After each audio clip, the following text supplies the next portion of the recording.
हीर का सुनेहा लैके एक कुड़ी का रांझे को जाना। तो बादशाह फरमाते हैं,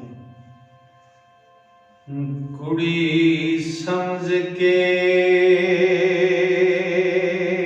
हीर दी बात सारी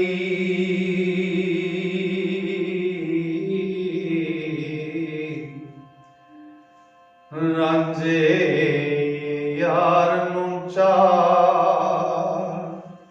सुनाया।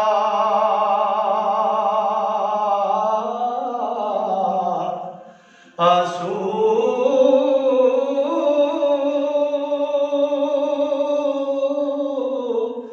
तेरी हीर नूं लोक खराब कर दे। चायक प्रेम दी लाया सो।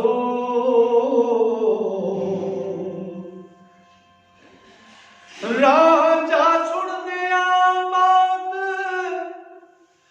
दलगीर होया।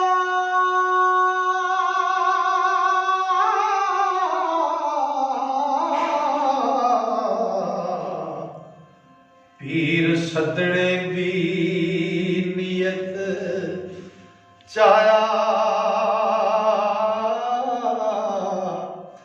आंसू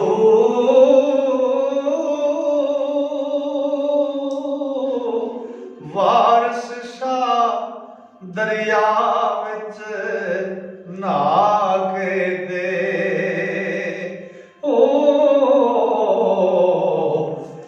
चा बजली शब्द वजाया सो। कुड़ी समझ के हीर की बात सारी मिये रांझे नूं रांझे यार नूं चाह सुनाया सो। तेरी हीर नूं लोग खराब कर दे। चाह अग प्रेम दी लाया सो। रांझा सुनदिया बहुत दलगीर होया। पीर सदने की नीयत चाया सो।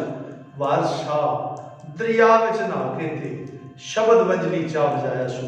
दोस्तों, अपने इस चैनल से हजूर वारिस शाह का मुकम्मल कलाम तुहाडी नज़र कर रहे हैं।